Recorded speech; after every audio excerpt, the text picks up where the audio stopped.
Hey everyone, tonight we're going to dive into a mystery that hides in plain sight, scattered across old maps and forgotten books, a mystery that has sparked endless debates and quiet speculation. It's the idea of Tartaria, sometimes called the Tartarian Empire, a supposed civilization that once spanned an enormous part of the world, but which, curiously, has almost completely vanished from our official history. If you look at maps from the 16th, 17th and even 18th centuries, you'll find a vast territory labelled not with familiar names like Russia, Mongolia or China, but with something altogether stranger: Tartary. On some maps, the words appear boldly stretched across the great expanse of northern Asia. Great Tartary, Independent Tartary, even Chinese Tartary. The borders shift depending on who drew the map, but the implication remains the same. There was once a realm so large, so enduring, that it occupied the imagination of cartographers for centuries. And yet, when we open our history books today, Tartary is reduced to a vague footnote, described as little more than a label for nomadic tribes or undefined lands. How can such a gap exist between the maps of the past and the narratives of the present? That's worth thinking about. The first time many people encounter this word is in the writings of Marco Polo, the Venetian traveller who journeyed across Asia in the late 13th century. Polo described a world of khans, palaces and distant cities with names that sound half real, half legendary to modern ears. He wrote of a ruler known as the Great Khan and lands stretching beyond imagination. Later in the 16th century, Jesuit missionaries travelling through Siberia and Mongolia also recorded their encounters with people they called Tatars or Tartars. They described customs, cities and power structures that, while not always consistent, suggested more than just scattered nomadic bands. Russian chroniclers too filled their records with tales of these vast northern territories. Yet over time, all these threads seem to unravel, leaving behind only the faint outline of something immense and puzzling. What makes Tartaria so strange is not that it disappeared in some ancient epoch, like Atlantis or Lemuria, but that its supposed erasure seems so recent. As late as the early 19th century, maps still casually labelled much of Central and Northern Asia as Tartary. Encyclopedias from the same period described it as a region of significant size, a patchwork of cultures and domains. Then, almost without explanation, the term evaporated. By the end of the 19th century, Tartary was gone, absorbed into the territories of expanding empires like Russia and China. In most school histories, the word hardly merits a mention. It is as though an entire world was quietly folded into the margins and then forgotten. Of course, historians offer explanations. The name, they say, was a catch-all used by European mapmakers who didn't fully understand the complex mosaic of peoples living beyond the familiar frontiers. It was not a single empire, but a vague placeholder, much as Scythia had been used in antiquity to describe wide swaths of the Eurasian steppe. As explorers and empires expanded their reach, knowledge became more precise, and the label was abandoned. That is the mainstream view: reasonable, consistent, and not without evidence. But even within that account, questions linger. Why was the label so persistent, lasting centuries across dozens of maps and texts? Why did so many accounts describe organised societies, large cities, and even palatial structures? Were all these travellers and cartographers simply mistaken, or were they recording echoes of something more substantial? It's worth remembering that maps are not only technical tools, they're also cultural artefacts. When Ortelius or Blaeu, great cartographers of the Renaissance, sketched Great Tartary onto their atlases, they were shaping the worldview of Europe. If they placed the name there, they believed, or at least their sources believed, that something significant occupied that land. And these weren't obscure scribblers working in the dark.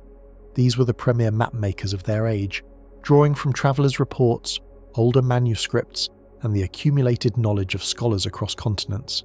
That doesn't mean they were correct in every detail, but it does make the persistence of Tartary an intriguing clue rather than an easy mistake. Then there's the question of why it disappeared so thoroughly. If it was simply a vague name, why did it vanish in silence rather than fade gradually? Why did encyclopedias that once spoke of Tartary later remove it altogether, as though erasing a ghost? Some speculate that this was deliberate, part of a rewriting of history in the 19th century, when expanding powers like Russia sought to consolidate their claim over lands whose past they preferred to redefine. Others argue that it was no conspiracy at all, just the natural evolution of knowledge. Still, the effect remains. A once familiar name, used for centuries, became an obscurity, and with it perhaps a memory of something more. Even the word itself carries mystery. Tartary has roots tangled with Tatar, the name Europeans gave to various Turkic and Mongol peoples, but some writers in the past linked it with Tartarus, the underworld of Greek mythology, as if suggesting a land of exile or punishment at the edge of the known world. This may be nothing more than coincidence, a quirk of etymology. Yet it shows how the name resonated with Europeans, both real and mythic, a place both vast and vaguely threatening, full of possibilities and fears. When you think about it, entire civilizations can be reduced to little more than a word, and once that word is dismissed, their memory can fade like mist. So we are left with a strange tension. On one hand, we have maps, books and accounts stretching over centuries, depicting Tartary as something real, immense, and worth naming. On the other hand, we have modern history insisting it was never more than a label for unknown lands. Between these two views lies the space where mystery lives. Was Tartaria a phantom born of ignorance, or was it a civilization that slipped through the cracks of history? I think that's why the idea continues to fascinate. Unlike Atlantis, which belongs to myth and allegory, Tartaria feels recent, almost within reach. If it was real, its fall was not in some misty prehistory, but in the age of telescopes, printing presses and steam engines. That makes its disappearance all the more curious. How could something so large dissolve so quietly, without leaving more obvious traces? Or perhaps the traces are there, in architecture, in folklore, in old maps, but we no longer recognise them for what they are. As we move forward in this exploration, keep that image in mind. A vast name stretched across old maps, now gone as though it never existed. It invites us to wonder about how history is written, and who gets to decide what counts as real. Maybe Tartaria was nothing more than a cartographic mirage. Or maybe, just maybe, it was a civilization more advanced and widespread than we can easily imagine, erased not by time alone but by choices made in the last 2 centuries. Either way, the question is worth sitting with. What does it mean for a whole empire to vanish from the page of history, leaving behind only the faint whispers of its name? When we imagine a map today, we think of something absolute. Our screens light up with exact coordinates, satellites capture every curve of the Earth, and there is a sense that geography is fixed, beyond dispute.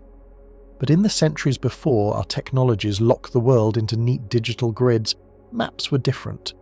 They were living documents, part record and part imagination. They contained what was known, what was guessed at, and what was hoped for. A map was as much a mirror of belief as of reality. That's why the presence of Tartary on centuries of maps is so striking. For over 300 years, European atlases, globes and schoolbooks placed the word boldly across northern Asia. It was not written faintly, not added as a footnote, but sprawled across enormous swathes of land from the Caspian Sea to the Pacific Ocean. Sometimes it appeared as Great Tartary, other times Little Tartary, Chinese Tartary, or Independent Tartary. Always, though, it appeared with confidence, as if the cartographer and the reader both agreed that this was real. And then, within a span of just a few decades in the 19th century, it was gone. Not gently retired like the name Mesopotamia, which lingers in memory, or Gaul, which still reminds us of Roman times. Tartary was erased almost completely, as though the word itself had become inconvenient. If you ask someone today what Tartary was, most people won't have an answer. They may never have heard of it at all. But for centuries, it was on every respectable map. That contrast, present everywhere once, absent everywhere now, is worth reflecting on. The story begins with the great cartographers of the 16th century. In 1570, Abraham Ortelius published Theatrum Orbis Terrarum, often described as the first modern atlas. For the first time, maps of the known world were gathered into a single volume that anyone with means could own. On Ortelius's Asia map, the label Tartaria is impossible to miss. It is not a vague scribble across blank terrain. Ortelius subdivides it, showing Tartaria Occidentalis, Tartaria Deserta, and others. To him, this was a region with structure, not an empty land awaiting discovery. Generations of Europeans grew up studying this atlas. For them, Tartary was not speculation, it was geography. Gerardus Mercator, whose projection still shapes the way we draw maps today, also gave Tartary a prominent place. On his 1569 map, Tartaria Magna stretches confidently across the north. Later maps refined the divisions, distinguishing between regions nearer Russia and those farther east. Mercator was not a careless compiler. He was meticulous, checking sources and rejecting rumours. That makes his use of the term even more intriguing.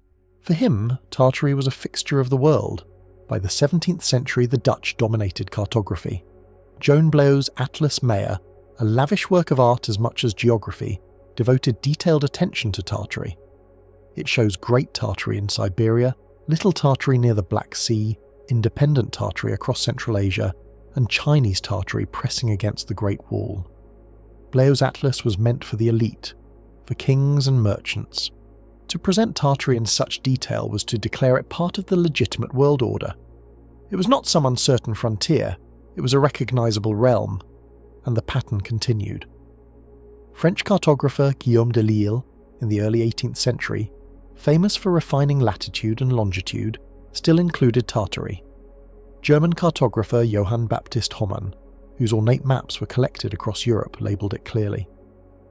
Even in late 18th century England, John Cowrey's school atlases taught children about Tartary as though it were an ordinary fact of geography. For 3 centuries, no one questioned its presence. It was part of how the educated world pictured itself. But if Tartary was simply a catch-all for lands Europeans did not understand, why did it endure so stubbornly? Other vague names faded with time. Scythia, once used to describe the steppes, disappeared as knowledge improved. India Superior, another placeholder, gave way to more precise terms. Tartary, however, lingered for centuries. That persistence suggests it was more than ignorance. It was a category people wanted to believe in, perhaps because their sources convinced them something truly coherent was there. Travellers' accounts reinforced this belief. Marco Polo in the 13th century described palaces, rulers, and vast lands in ways that fed directly into later imagination. Jesuit missionaries in the 17th century wrote back to Europe about Chinese Tartary, reporting on the cultures beyond the Great Wall.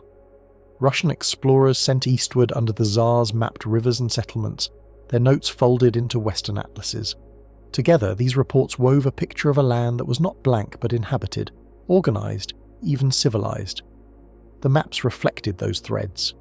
Sometimes the details were odd. Certain maps show rivers that do not exist today. Others name cities we cannot trace. Historians explain these as errors, mistranslations, garbled stories, mistakes copied from earlier maps, and surely some of them were. But errors usually fade when corrected by better knowledge. Yet some of these details persisted across multiple editions and different authors. That repetition hints at something else. Perhaps they were imperfect echoes of places that have since been abandoned, renamed, or lost to time. The possibility that rivers once flowed differently, that settlements once thrived where none stand today, cannot be ruled out. By the 18th century, Tartary was not confined to maps. It appeared in encyclopedias too.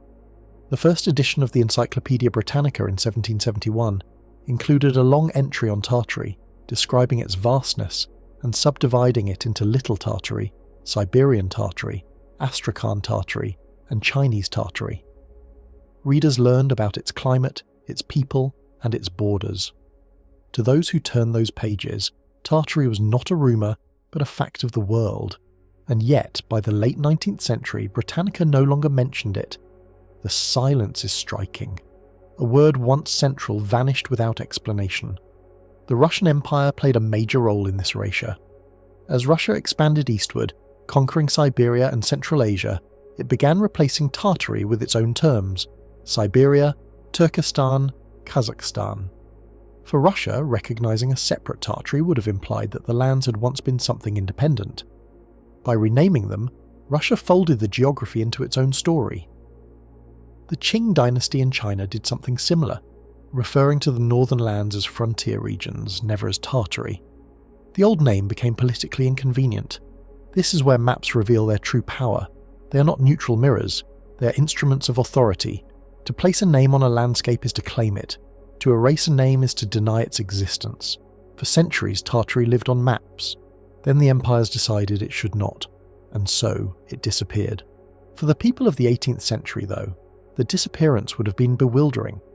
Imagine being taught as a child that Tartary was real, only to live into adulthood and see the word vanish from every new atlas, every new encyclopedia. Imagine looking at a globe from your youth and seeing a label that no one now acknowledges. The effect must have been disorienting. Even for us today, it is unsettling. Stand before an old map in a library, and there is the word Tartaria, stretching across half of Asia. Our minds, trained on modern geography, hesitate. We want to dismiss it as error, but it is printed there with confidence, engraved by some of the most respected cartographers in history. These were not amateurs doodling guesses. They were professionals shaping the worldview of their time. The sheer weight of their authority makes it difficult to wave it away, and so we are left with the strange tension of Tartary. For centuries it was everywhere, a name so large it dominated the imagination of continents. Now it is almost nowhere, a forgotten word, an obscurity. Was it only ever shorthand for what Europeans did not understand? Or was it something more, a ghost of a reality we no longer recognize?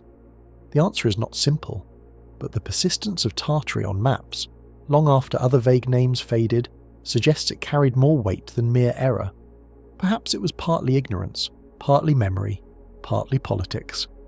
Whatever it was, its disappearance is one of the most curious erasures in modern history.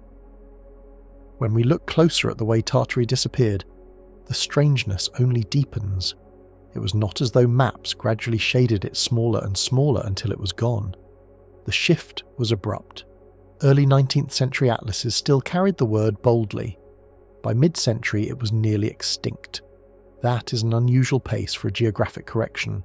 Even when names change, when Constantinople becomes Istanbul or Persia becomes Iran, the old name lingers in books and conversation for decades. Tartary, by contrast, was buried almost overnight. That silence feels intentional. Part of the explanation lies in the momentum of empire. As Russia expanded across Siberia, it wanted to make its claim unambiguous. Siberia was no longer some vast Tartary, a place with its own identity. It was Russia. The words on the maps had to change. To continue using the old name might suggest that Russia was an intruder in another's land, rather than the rightful sovereign. By renaming the space, Russia rewrote the narrative. It was a cartographic act of conquest as decisive as any battle. The Qing dynasty in China also had its reasons. For them, the northern frontier was a zone of defence, a buffer against steppe nomads. To speak of Tartary as if it were independent would undermine the sense that China had always maintained authority over its borderlands. So official Chinese maps described outer lands and northern tribes, carefully avoiding a name that implied an alternative power. Both empires in different ways had an interest in wiping the slate clean. The West followed their lead. European cartographers of the 19th century increasingly relied on Russian and Chinese sources, and as those sources omitted Tartary, Western atlases followed suit. Soon enough, school children in London or Paris no longer learned the word. It slipped from memory with surprising ease. But why did it survive so long before that?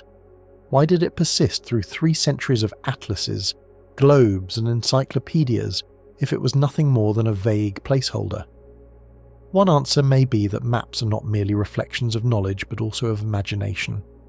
When Europeans looked eastward across the steppes and forests of Asia, they saw something immense, something that demanded a name. Tartary filled that role. It was a container for mystery, a label that gave shape to the unknown. The repetition of that label across centuries made it feel increasingly real. Once a name is printed on enough maps, it acquires authority. The average reader or sailor does not question it. They assume it must be true, and so Tartary became a kind of self-fulfilling geography, existing because the maps insisted it did. This doesn't mean there was no reality behind it. There were, of course, countless peoples, cities and cultures across that vast space, but the choice to bind them all under one word created the illusion of unity. The map gave them coherence, whether or not they shared it in life. That coherence was reinforced by travellers. When Marco Polo described palaces and khans, He provided anecdotes that seemed to confirm the vastness of Tartary. Jesuit reports from the 17th century supplied further detail. Russian explorers in the 18th century mapped rivers and towns that became dots on Western maps. Together, these reports anchored the name. Tartary was not an empty sound. It was filled with stories, however inconsistent. And yet, those stories do not fully account for the sudden erasure. The violence of forgetting suggests something more. To conspiracy-minded thinkers, this is proof of a cover-up. The deliberate burial of a civilization whose memory did not suit the powers of the 19th century. To mainstream historians, it is merely the replacement of a vague term with more precise ones. But in either case, the effect is the same. A whole continent-sized name was extinguished. It's worth pausing to consider how fragile our maps really are. They look authoritative, but they are always political documents. To call a sea the Persian Gulf or the Arabian Gulf is to take a side. To label a region disputed or occupied is to declare a perspective. The lines and names we accept as natural are always the result of choices. Tartary reminds us of that fragility. Its erasure was not a natural correction, like fixing a spelling mistake. It was a shift in power. Imagine standing in a European library around 1820, opening a globe printed 30 years earlier. You trace your finger across the northern half of Asia and see Great Tartary etched across the surface. You open a brand new atlas beside it, printed in 1825, and the word is gone.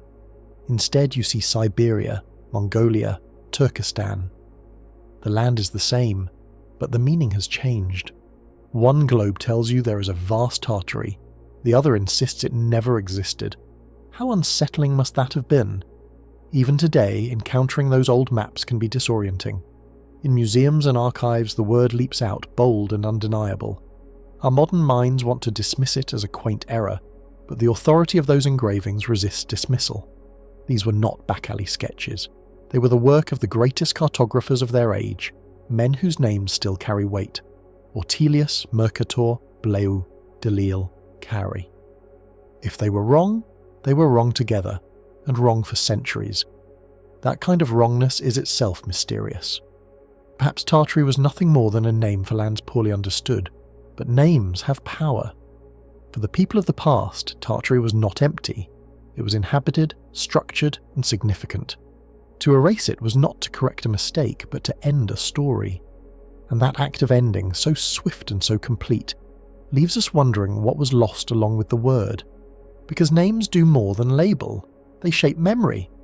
We still remember Mesopotamia, Gaul, and Byzantium, even though those political entities are long gone. We remember them because their names survived the fall of their states.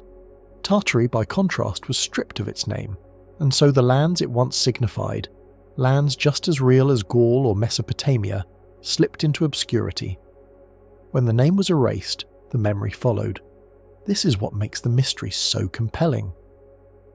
On the one hand, the conventional explanation is simple. Tartary was a European shorthand, useful in its time, abandoned when more precise knowledge arrived. On the other hand, the emotional weight of its erasure tells us something different, that history is fragile, that memory can be dismantled not only by forgetting, but by deliberate acts of renaming. The old maps still exist. They whisper from library shelves and museum displays, their yellowed paper and fading ink insisting that Tartary was once part of the world as people understood it. They are not evidence in the courtroom sense, they don't prove that an empire was erased, but they do remind us that for centuries, a vast land had a name that was later denied. That denial is, in itself, a kind of mystery. Perhaps the most haunting thought is this: if a place could be written into existence by maps, and then written out again, how stable are the places we take for granted today? Our atlases feel permanent, but in 200 years, what names might be gone? What regions might be folded into others, erased by power, forgotten by time? Tartary shows us that the world on paper is never as permanent as we imagine. If old maps keep the ghost of Tartary alive on paper, then old buildings whisper its memory in stone. Architecture has a way of carrying stories even when words are lost. You can silence books, you can erase names from atlases, but the walls that still stand, the arches that still cast shadows, often hold secrets. And this is where the legend of Tartaria deepens. Because scattered across the world, in cities and outposts where history insists Tartars never ruled, there are buildings that some believe don't quite fit into the timeline we've been given. Consider the phenomenon of star forts. At first glance, they look like elaborate geometric fortifications, designed with points that jut outward like the tips of a star. They appear in Europe, in Asia, in the Americas. The mainstream explanation is straightforward. They were a style of fortification popular between the 15th and 18th centuries, a military response to the invention of gunpowder. The angled bastions made it harder for attackers to approach without being seen, and the symmetry allowed defenders to cover every wall with overlapping fire. Engineers in Italy perfected the design, and colonial expansion carried it worldwide. But the mystery lies not just in their presence, but in their persistence. Why does this pattern appear in places far removed from one another, sometimes long before European colonists are supposed to have brought the design?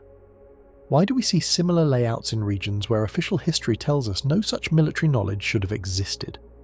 To some, these forts look less like local responses and more like fragments of a global style, as if someone once scattered the same blueprint across continents. Domes and arches tell another story. Walk through St. Petersburg, and you'll see grand buildings with sweeping domes, ornate facades and imposing columns. Travel south to Samarkand in Uzbekistan, and you find similar shapes. Turquoise domes, intricate patterns, arches that echo the same sensibility. And if you cross the ocean, into parts of North America, you can stumble upon courthouses, exhibition halls, and capitol buildings from the 19th century that echo the same language of design. The resemblance is uncanny. The mainstream account says this is the natural diffusion of European styles.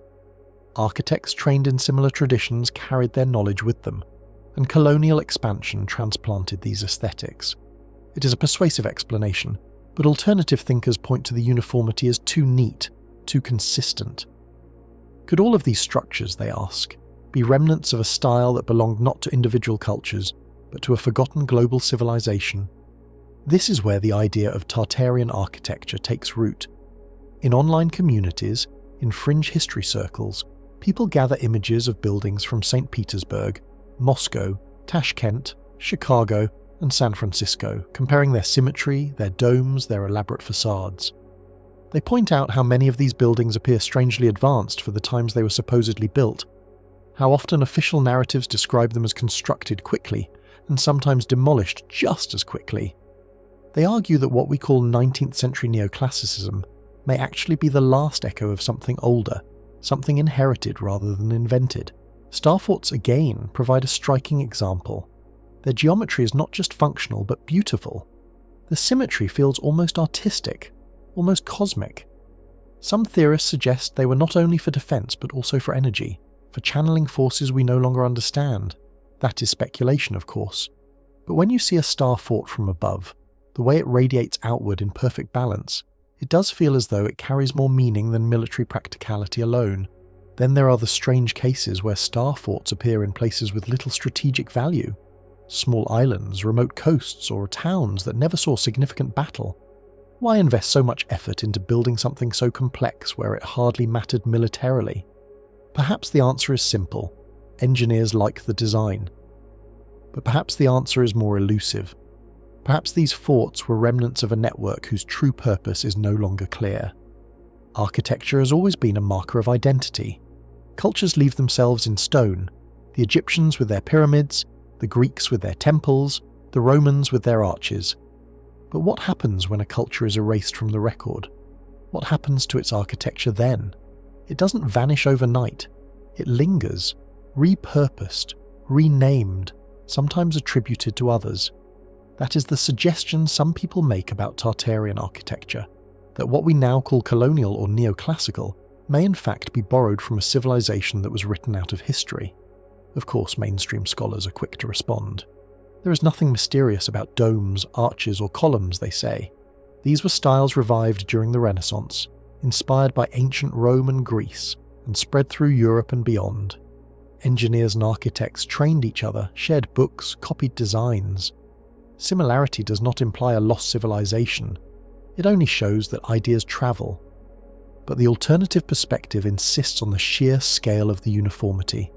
From Moscow to Minneapolis, from Tashkent to Toronto, The resemblance in certain public buildings is striking. It is not just the shapes, but the details. The heavy use of columns, the ornate facades, the vaulted domes, the precise geometry of plazas and streets. If these were all just local variations, why do they so often look like siblings, cut from the same cloth? Walking through St. Petersburg, the city Peter the Great built as Russia's window to the west, you find building after building that look strangely out of time.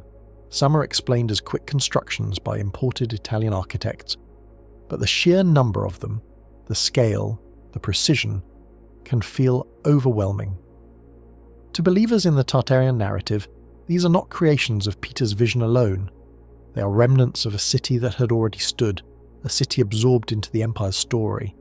Even in North America, where the official story insists settlers built quickly with wood before transitioning to brick and stone, there are examples of grand structures appearing in the 19th century with an opulence and intricacy that seems out of step with frontier realities. World's Fair buildings, courthouses and train stations rose with astonishing speed, then were sometimes torn down just as quickly. The question nags, were these really temporary constructions, or were they repurposed structures whose origins were left unexplained? This is the heart of the mystery.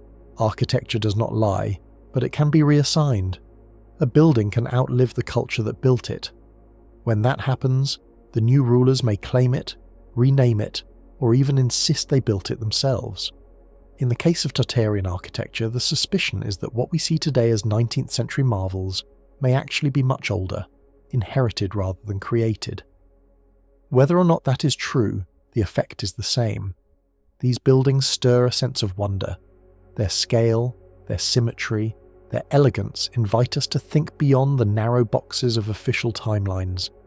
They make us ask whether we truly understand how styles spread, how knowledge was shared, and how much may have been forgotten. If we shift our attention from Europe and Asia to the Americas, the puzzle deepens.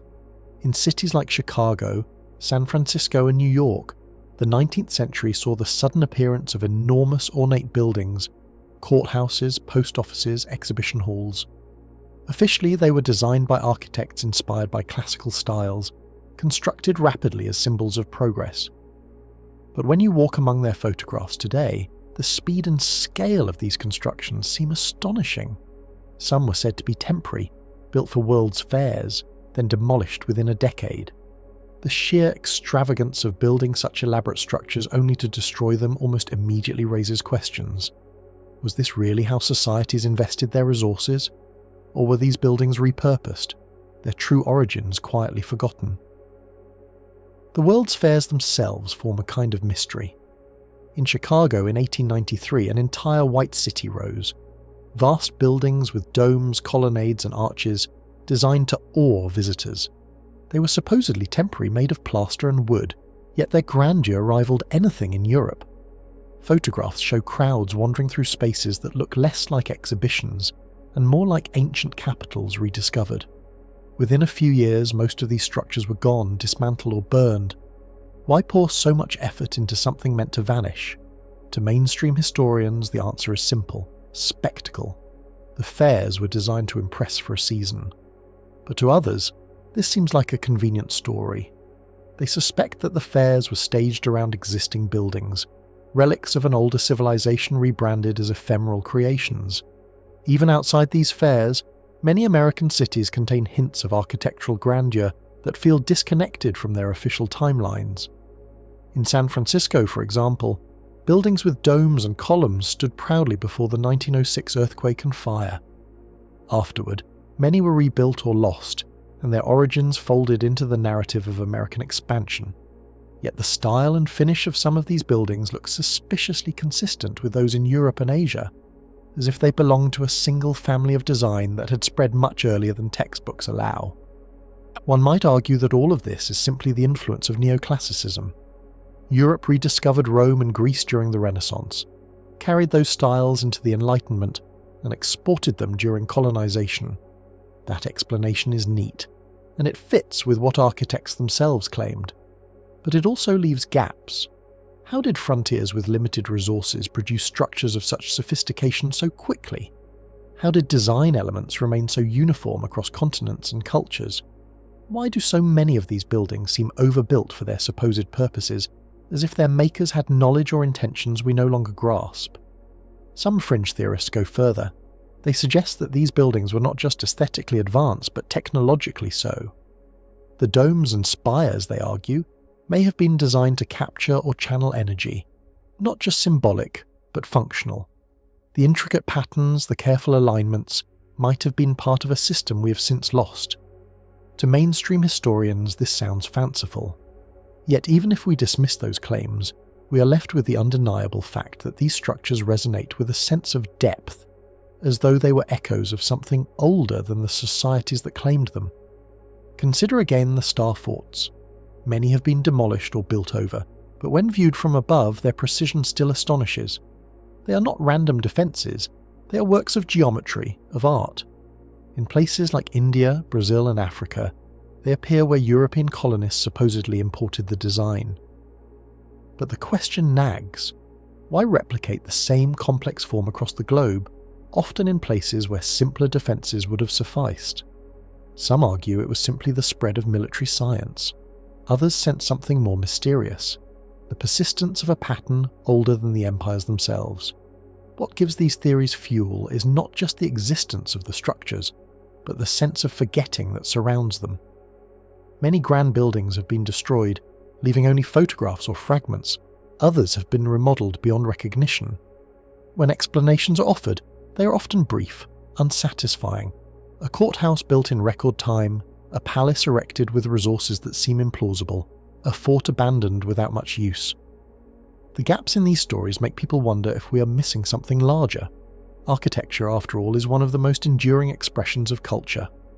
When you inherit a building, you also inherit a fragment of someone else's worldview. If Tartary was real, or if there was some civilization that left behind a unified style, then our cities may still carry its fingerprints. The facades we pass without noticing could be remnants of a forgotten order, standing quietly while the stories around them have been rewritten. Even if we resist that conclusion, the contemplation remains worthwhile. Why do these buildings stir such curiosity? Perhaps because they remind us that history is never complete. Every column and dome is a question mark, pointing to possibilities beyond the tidy timelines we memorize in school. Even within mainstream history, there are mysteries, lost techniques of masonry, forgotten trades, designs whose origins are murky. The suspicion of a deeper story comes not only from conspiracy, but from the natural gaps that time always leaves behind. So when we walk through a city and see echoes of Rome in places Rome never reached, or when we notice star-shaped patterns etched into landscapes continents apart, it's natural to wonder, are these coincidences of style?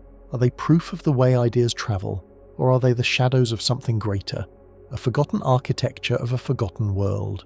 When stories about Tartary fade from the maps and encyclopedias, they often survive in stranger places, in folklore, in half-remembered tales, in the myths that ordinary people pass down through generations.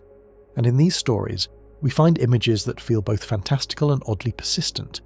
Giants walking the earth, sky chariots crossing the heavens, and cities buried suddenly by floods of mud. These are not the kinds of details you expect from official history, yet they echo across Siberia, Mongolia, and Central Asia, like distant thunder rolling along forgotten steppes.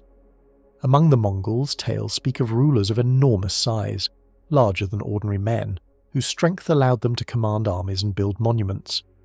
In Siberia, hunters once told travellers about skeletons found in the ground, bones too large to belong to any known animal, yet shaped like human limbs.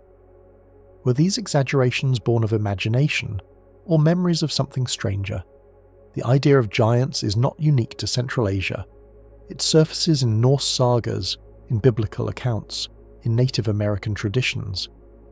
Wherever people look back into the deep past, giants seem to walk there. Perhaps it is just a universal metaphor for power, for ancestors larger than life. Or perhaps, some wonder, it hints at memories of beings who once truly stood taller than we do today. Then there are the sky chariots. Folklore from Central Asia describes gods or kings descending from the heavens in fiery vehicles, bringing with them knowledge and order. These stories blur the line between myth and history, much like the tales of the Vimana in India or the chariots of the Greek gods. To the people who told them, they were not fantasies but explanations, attempts to account for how civilization began, how rulers obtained authority, how knowledge arrived seemingly from elsewhere. Mainstream historians interpret these as symbolic, poetic ways of describing authority and nature. But the alternative interpretation lingers. What if these were distorted memories of real encounters with advanced technology, now long gone? Most haunting of all are the tales of buried cities. In Siberia there are stories of towns swallowed by sudden floods, of villages left beneath layers of soil. In parts of Mongolia, travellers have reported hearing about ancient capitals now hidden underground, their spires and roofs lost beneath the earth. These stories might sound like fantasy, yet they resonate uncannily with a modern fringe theory known as the mud flood. According to this idea, there was a global, or at least continental, catastrophe in relatively recent history, perhaps only a few centuries ago, that covered entire cities in mud, leaving buildings half buried. Supporters point to photographs of old European cities where ground floors appear sunken, windows peer out from below modern street level, and doors seem strangely small because the lower portions of the buildings are underground. In mainstream archaeology, such features are explained as the natural result of urban development. Streets are raised over time as cities rebuild, waste accumulates, and infrastructure changes. Basements that once opened at street level become submerged, and doors or windows below grade are sealed. This is a reasonable, even obvious explanation. Yet the mud flood theory insists on a different view, that these are not gradual changes but evidence of a sudden catastrophic event that dumped soil and debris across vast regions. To believers, the mud flood explains why so many 19th century buildings look as though they were dug out rather than newly built. When you walk through older quarters of St. Petersburg or Paris, it is true that you sometimes see windows half below ground, or ornate facades extending into earth. In Istanbul, entire streets are layered over older ones, so that ancient doorways open onto walls of soil. Mainstream historians attribute this to centuries of rebuilding. But to those inclined to see hidden history, these are hints of something more dramatic, a disaster that buried whole cities and forced survivors to dig their way back out. Flood myths are among the oldest and most widespread in the world. From Mesopotamia's tale of Utnapishtim to the biblical story of Noah, from the Indian legend of Mano to Native American accounts of world-covering deluges, nearly every culture recalls a time when water rose and humanity barely survived. In Central Asia too, we find stories of floods sweeping across the steppes, wiping out entire peoples. Is this simply the universal human memory of a natural disasters, retold and magnified through myth? Or is it possible that these stories preserve fragments of a real event, a cataclysm so large it resets civilizations? Some theorists weave these flood myths into the story of Tartary. They imagine a great empire struck down not by conquest but by nature itself, swallowed by earth, drowned in mud, erased not only from maps but from the ground it once stood on. In this vision, the reason we find half-buried buildings is that we are living atop the ruins of a catastrophe only a few centuries past, a reset that cleared the slate for the empires of today. Of course, the evidence is ambiguous. Archaeologists dig through layers of soil and find gradual accumulation, pottery shards, hearths, bricks, each stacked over the centuries. There is little sign of a sudden uniform flood of mud covering entire continents in recent times, yet the fascination remains. Photographs of buildings with buried facades are compelling. Folklore about cities underground is difficult to ignore, and the allure of a cataclysm is strong because it explains not just architecture but forgetting.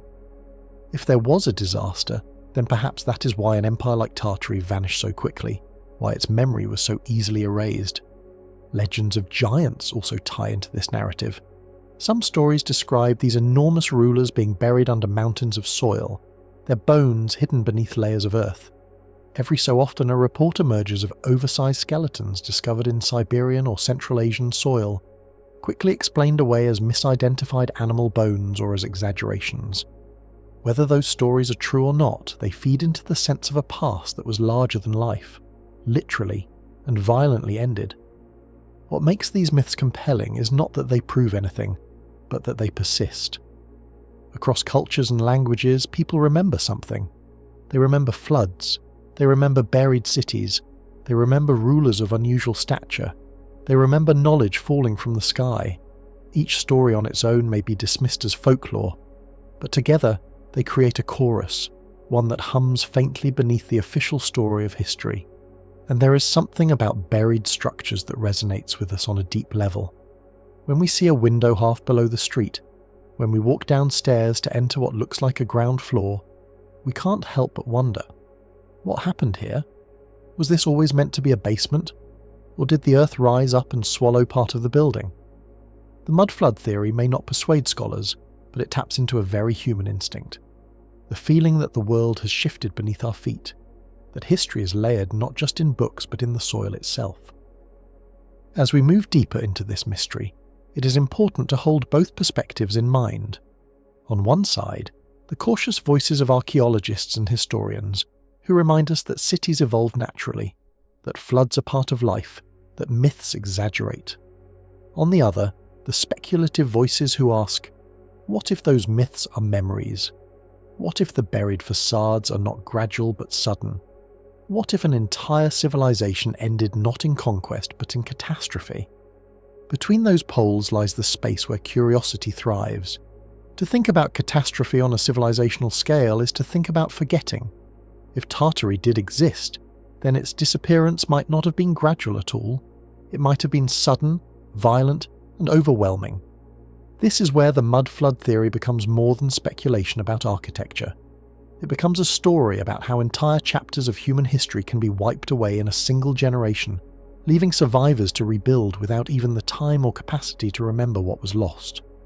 Supporters of this idea often point to photographs from the 19th century.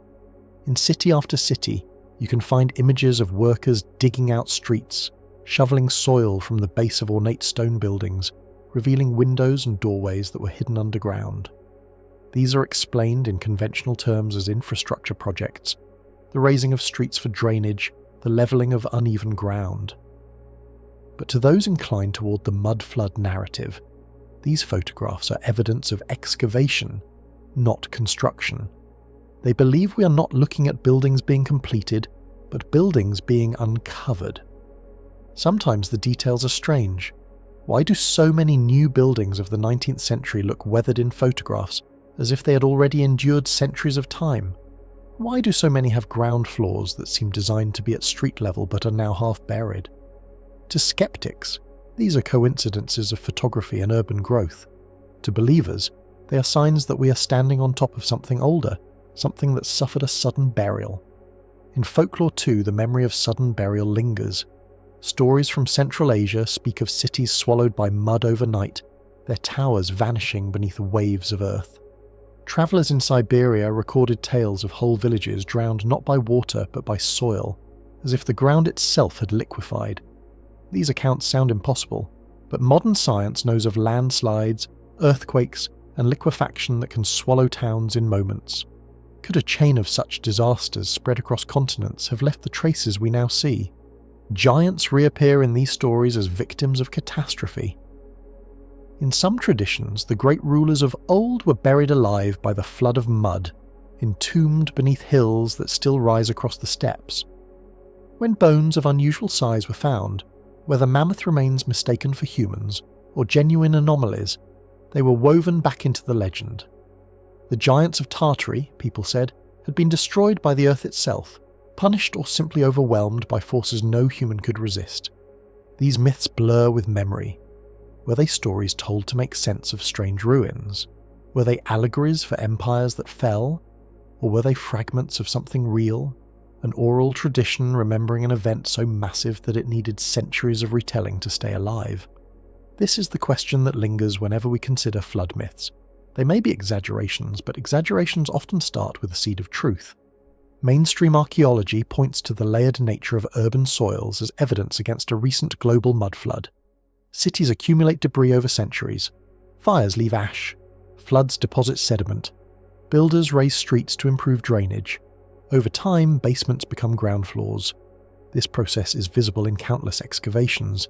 It requires no cataclysm, only time.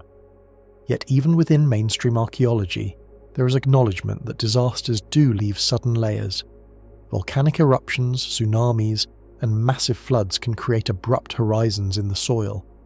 The eruption of Vesuvius, for example, buried Pompeii in a single day. Might there have been a disaster on a scale larger than we currently accept, one that left traces still hidden beneath our cities?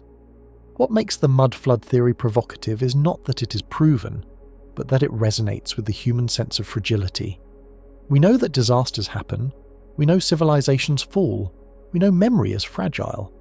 To imagine that we might be living on top of buried cities, unaware of what lies just below, is both unsettling and strangely compelling. It turns every cracked stone, every sunken doorway into a clue, and then there are the silences. If whole chapters of history were erased by catastrophe, would later generations even know what they had lost? Survivors rebuild with the knowledge they have. They do not always write detailed accounts of what happened. Trauma can be silenced. If an empire truly fell beneath mud or flood, perhaps the people who endured it had neither the means nor the will to preserve the story. Perhaps what remained was only myth. Giants, sky chariots, buried kingdoms, half-remembered fragments retold around fires until they hardened into legend. In this way, myth becomes a form of memory. It may not record facts precisely, but it preserves impressions of greatness, of destruction, of sudden change. When Siberian hunters speak of bones too large for men, or when Mongolian herders tell of cities underground, they are not reciting history as we would write it.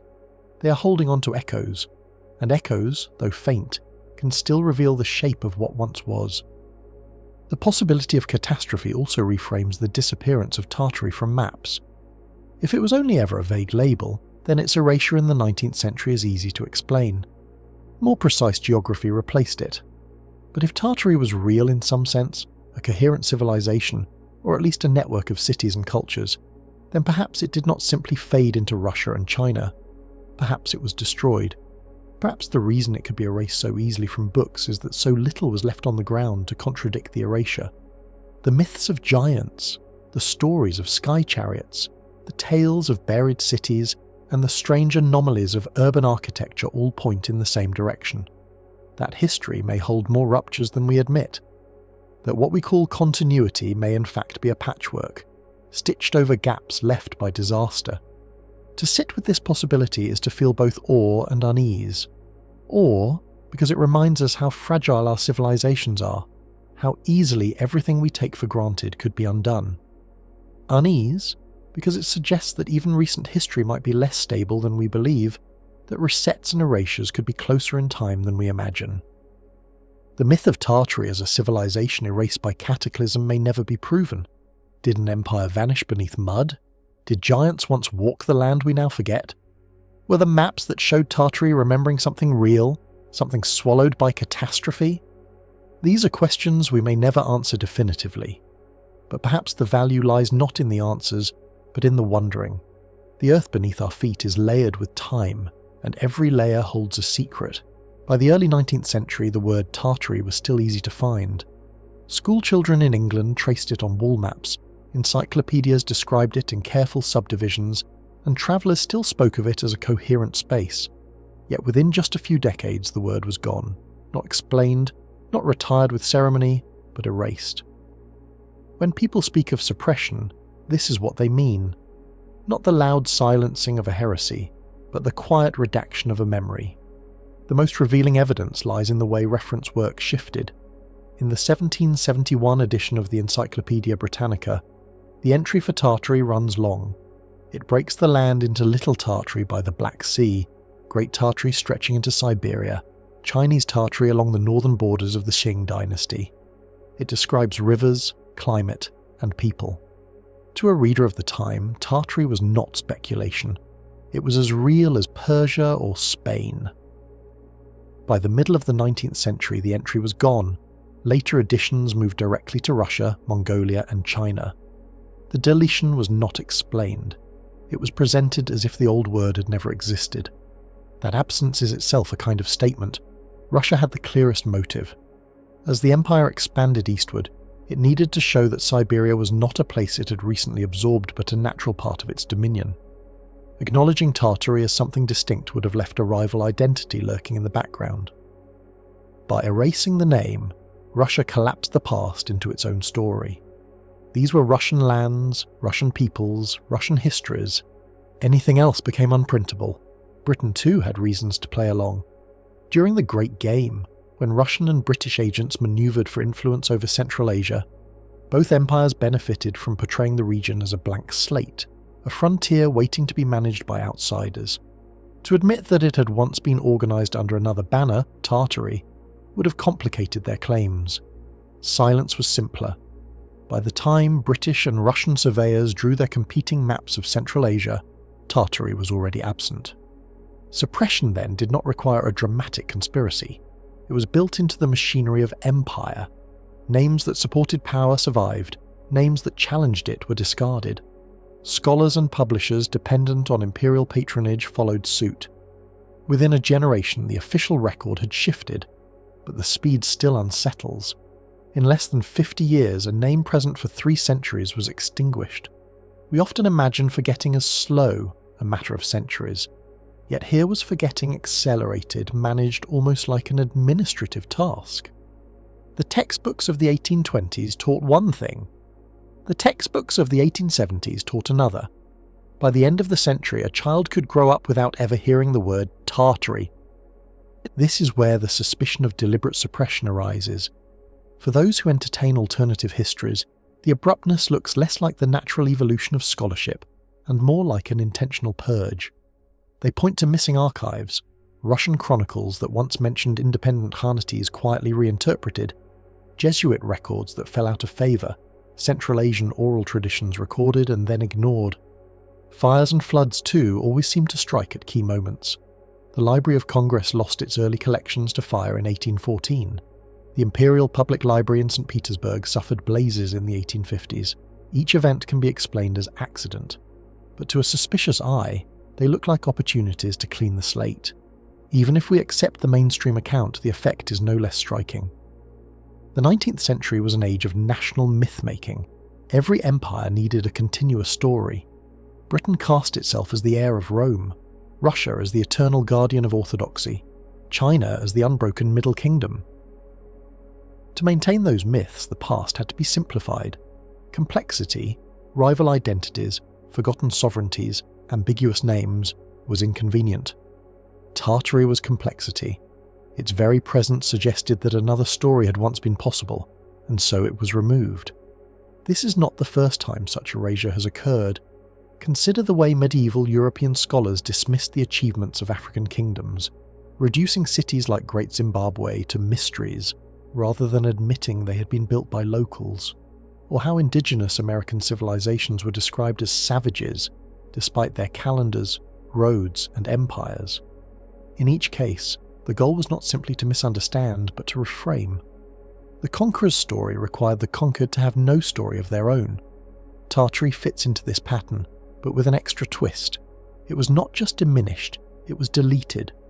Suppression often succeeds not by what it says, but by what it refuses to say. You don't need to convince people Tartary never existed. You only need to stop mentioning it. Within a few decades, silence does the work. Memory fades. Once the institutions, schools, presses, libraries are agree on the silence, resistance becomes impossible. That is why the case of Tartary still fascinates. It is a reminder that history is not just about discovering facts, but about managing memory. What we are taught to remember is often what those in power want remembered. What we are allowed to forget is what they prefer erased. Tartary, whether real empire or convenient shorthand, became a casualty of that process. The mystery is not only whether Tartary existed as a civilization, the mystery is also why its name was considered so dangerous that it had to be excised completely. That question, the why of suppression, is what keeps the story alive, even after the name itself was meant to disappear.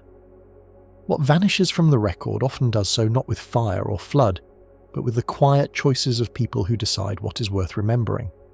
A mapmaker leaves a word off a new edition. A publisher decides not to reprint a particular volume. A professor tells his students that an older source is unreliable. None of these actions looks dramatic on its own, but together they can erase entire worlds. One of the most powerful tools in the 19th century was the publishing house. As atlases and encyclopedias were updated, decisions had to be made about which names to keep. Tartary was one of the names left behind. The reason given was vagueness, but vagueness is relative. Other vague names, the Orient, the Indies, remained in circulation for decades longer. What changed was not accuracy, but fashion. Scholars judged Tartary unfashionable and publishers followed. Once printing stopped, memory withered. Education sealed the shift. A child taught geography in 1820 might still see Tartary on the classroom wall. A child taught in 1870 would never hear the name.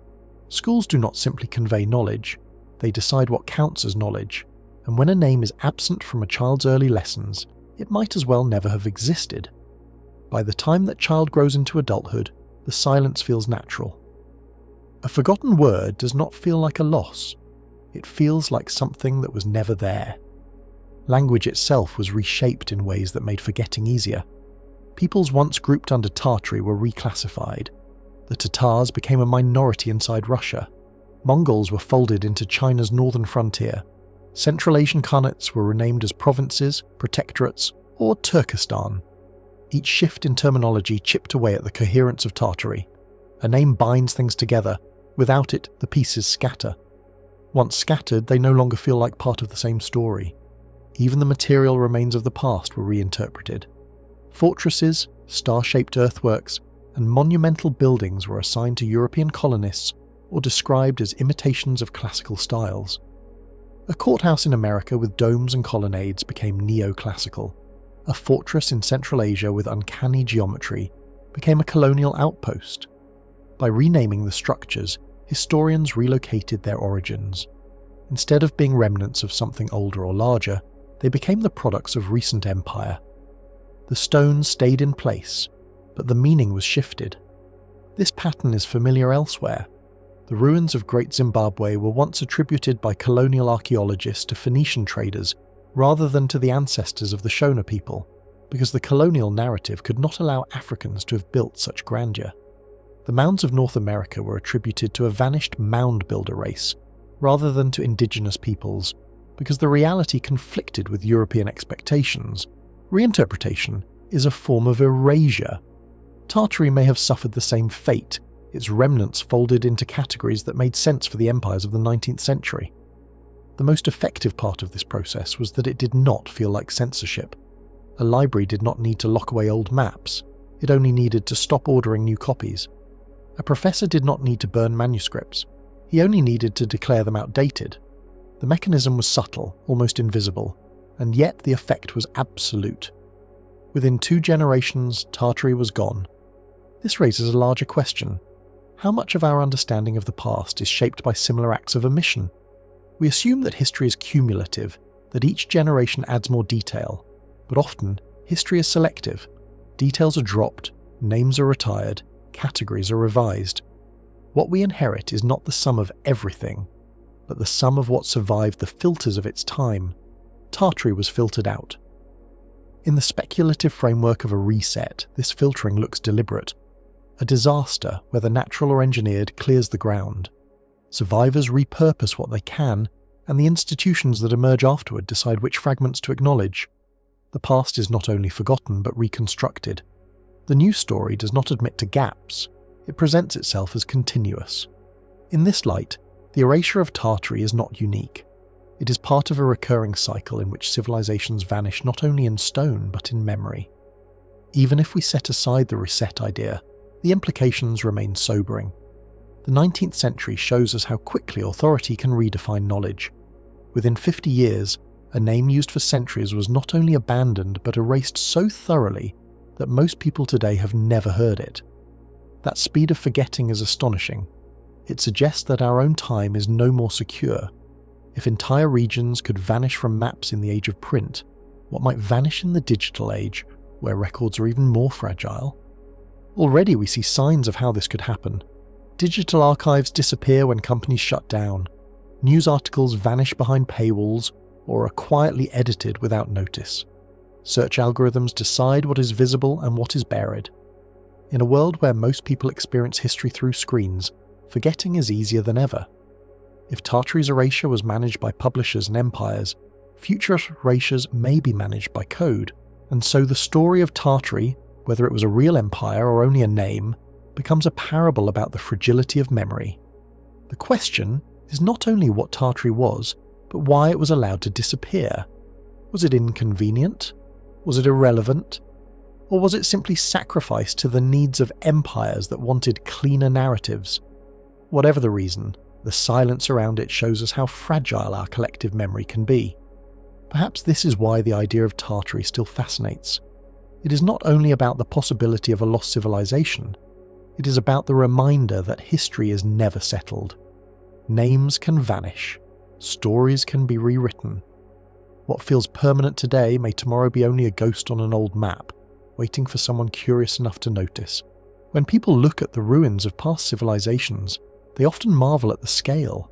The pyramids of Egypt, the aqueducts of Rome, the great walls and roads that cross continents, all feel impressive for their time. But with Tartary, the fascination takes on a different tone. The claim is not just that this civilization built on a large scale, but that it may have used technologies we can hardly explain even today. And the strangest part is that hints of these supposed technologies are not locked away in inaccessible ruins. They are hiding in plain sight in the very architecture of the cities we still live in. The most provocative idea concerns energy. According to some theorists, the domes, spires and towers of Tartarian buildings were not only decorative, they may have been designed to capture and distribute atmospheric electricity. Before the age of wires and coal-fired power plants, this civilization may have tapped into the natural energy of the air itself. The evidence cited is curious. Metallic finials on domes, spires topped with intricate ornaments, towers resembling antennas. To our eyes, they are stylistic flourishes, but to believers in Tartaria, they are remnants of an energy system that once powered whole cities. The idea resonates partly because of a forgotten chapter in mainstream science. In the 18th and 19th centuries, experimenters like Benjamin Franklin and Nikola Tesla explored the possibility of harnessing atmospheric electricity.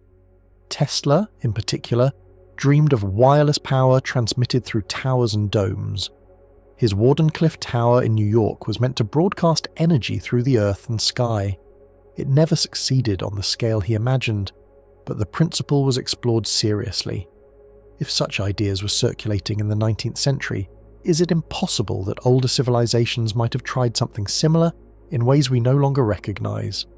Look closely at old photographs of grand buildings in Europe and North America, and you often see spires bristling with metallic points. Today we call them lightning rods, protective devices meant to ground strikes. But their sheer number, their ornamental redundancy, raises questions. Why would builders in supposedly pre-electrical times place so many rods, so many domes, so many finials across public structures? To mainstream architects, the answer is simple: aesthetics and safety. To those inclined to wonder, it looks like an energy grid hiding in plain sight. Heating systems provide another layer of mystery. In many older buildings, even those from the 18th and 19th centuries, we find strange arrangements of ducts, vents and hollow walls. Some of these appear far more advanced than the simple stoves and fireplaces described in official histories. Intricate underfloor heating systems, elaborate ventilation shafts and resonant chambers built into basements suggest that earlier builders had a deeper knowledge of air circulation and climate control than we typically admit. Again, mainstream historians provide explanations. Wealthy patrons demanded comfort and engineers devised clever solutions. But alternative theorists ask, were these truly new inventions, or were they adaptations of an older system already in place? If Tartary had mastered such technologies, then perhaps what we see in the records of the 18th and 19th centuries are not innovations but survivals, fragments of a knowledge system already on its way out. Water management is another intriguing detail. Across Eurasia and beyond, old cities contain aqueducts, reservoirs and cisterns that seem outsized for the populations they supposedly served. Ornate fountains in public squares were often supplied by underground systems whose full workings remain poorly understood. In some cases, engineers rebuilding city infrastructure in the modern age have uncovered pipes and channels that do not match any known design from the period.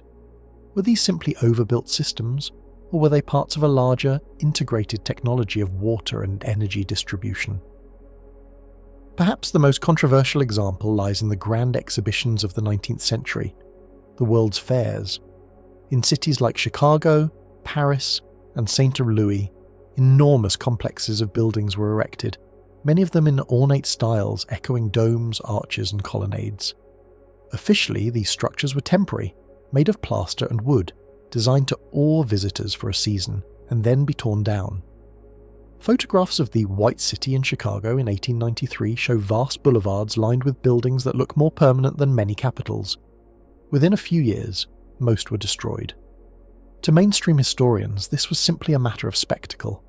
The fairs were designed as theatres of progress, built quickly and dismantled when the event ended. But skeptics wonder, were these really temporary constructions, or were they older structures, inherited and rebranded, only to be demolished once their presence became inconvenient? If so, the world's fairs were not just celebrations of progress, but ceremonies of erasure, the final unmaking of Tartarian architecture repurposed for a last display. The strange thing is that many of these buildings, temporary or not, were wired with electrical lighting years before electricity was supposedly widespread.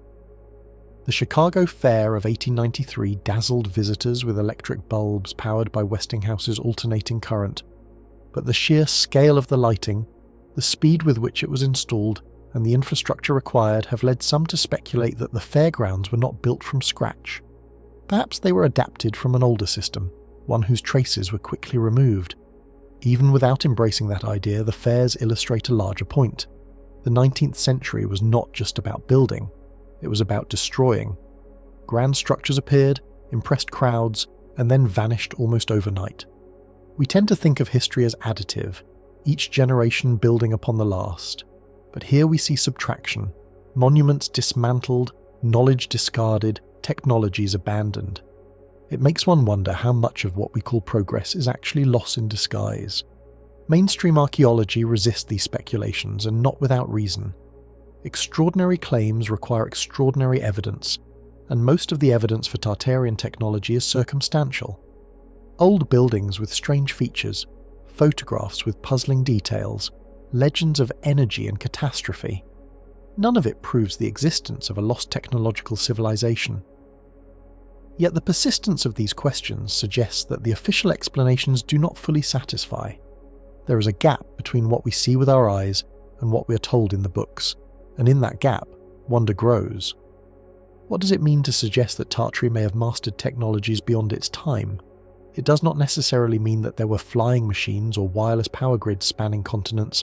It may mean something subtler, that our ancestors knew more about energy, water, and air than we give them credit for, that they developed ways of harnessing natural forces that we have since forgotten, that progress is not a straight line from ignorance to knowledge, but a series of rises and falls, with each fall burying a part of what was known. Perhaps this is why stories of Tartary resonate. They speak not only of what might have been lost, but of what might still be recoverable. If a forgotten civilization once tapped the power of the air, perhaps we too can learn to use energy more gracefully. If they mastered heating and water systems beyond our assumptions, perhaps we can rediscover methods of building that harmonize with nature rather than fight it. The myth of Tartary is not just about the past. It is about the possibility that our future might be enriched by knowledge once discarded. And so the domes, the spires, the towers of old cities take on a new meaning. They are not only relics of an aesthetic age, they are questions. Were they merely decorative, or were they functional? Were they the last echoes of a science we no longer understand? Or are we projecting our own longings onto them, imagining secrets where none exist? The answer may never be clear. But the act of wondering, of looking at the old world with fresh eyes, is itself a form of knowledge. The story of Tartary's supposed technology leaves us with an unsettling thought. If entire systems of power, heating and water could be forgotten in just a few generations, then progress is not as stable as we assume. What we call modern might only be one layer in a much deeper cycle. Beneath our grids and wires, beneath our pipes and pumps, there may lie older ways of doing things, ways buried not only by time but by choice. If there's one thing that makes the story of Tartary different from all the other lost civilizations, it's this. Atlantis supposedly sank thousands of years ago. Lemuria, Mu, Hyperborea. All these belong to a distant mythical past. But Tartary was erased barely 2 centuries ago. That means if it was real, it wasn't buried in some hazy prehistoric memory. It was wiped away in an age of printing presses, telescopes, and newspapers. That's a disturbing thought, that an entire empire could be deleted from memory at the exact moment the modern world was being built. And yet, the traces are still there. Old atlases from the 1600s through the early 1800s don't just whisper the word Tartary, they shout it. Great Tartary stretches across Siberia. Chinese Tartary nestles along the Great Wall. Independent Tartary sprawls across Central Asia. You can still find these maps in museums, in libraries, even scanned online. The names are printed in ink. They can't be denied. But open a modern atlas and Tartary is gone, replaced by Russia, Mongolia, Kazakhstan. It's like a magic trick. One moment an empire fills half a continent, the next moment, nothing. But maps aren't the only place the ghost lingers.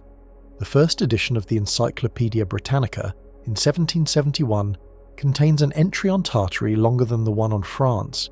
It describes its people, its climate, its lands. But by the mid-1800s, those entries vanish. No explanation, no footnote, just silence. So why the cover-up? Was it really just a matter of tidying up old labels, or was something bigger happening? Consider the architecture. Across Eurasia and even in North America, we find buildings that look strangely unified. Star-shaped forts, elaborate domes, massive arches, intricate facades. In Russia, in Uzbekistan, in Chicago, in San Francisco, the same patterns echo again and again. Official history calls them neoclassical or colonial. But the similarities are so strong that some theorists argue these were not isolated copies at all. They were the remains of a single global style, the architectural fingerprint of Tartary. Then there are the legends. Across Central Asia, folklore speaks of giants, buried cities, floods of mud that swallowed entire towns.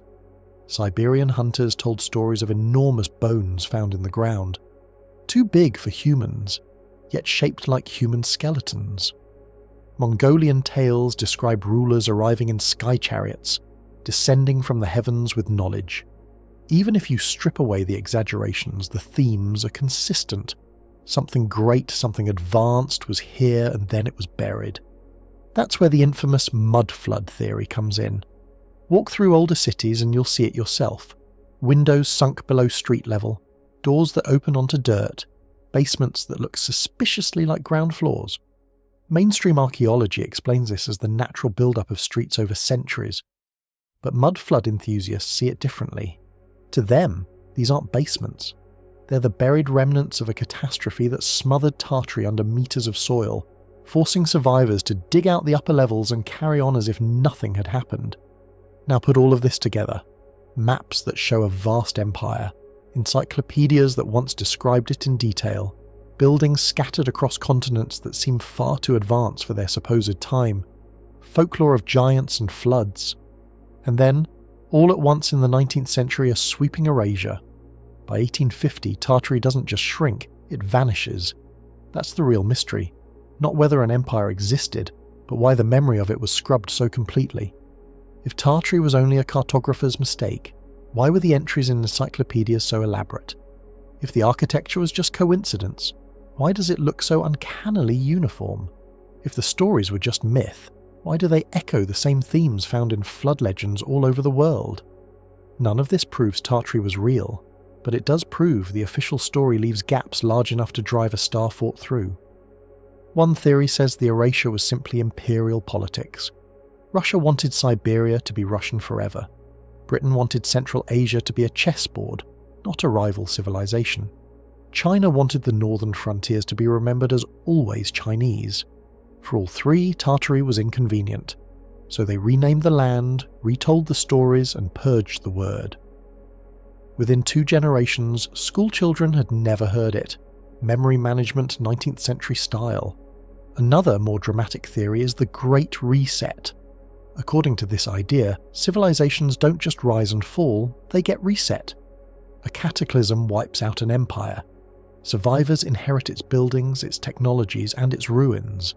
They repurpose them, sometimes without even understanding how they were built. Then the story is rewritten. History is stitched back together in a way that makes the new rulers look like the natural inheritors. If Tartary fell to such a reset, whether a mud flood, a plague, or something stranger, then what we call modern history is only the most recent draft. And here's the scariest part. If that happened once, it can happen again.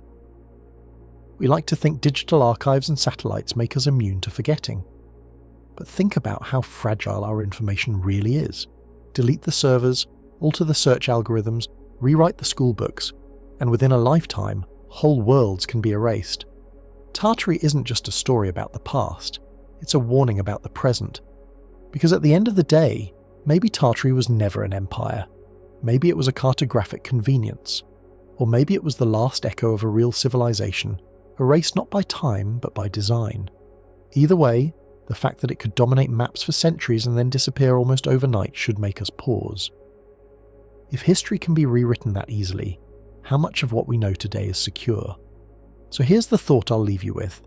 Maybe Tartary wasn't lost to time. Maybe it's still here, beneath our streets, beneath our feet, buried under layers of mud and memory. And maybe the reason its story feels so strange is because we are living in the rewrite, walking every day across the ruins of a world we were never meant to remember. What do you think? Was Tartary real, an empire erased in plain sight, or just a phantom born of maps and myths? Thank you for watching.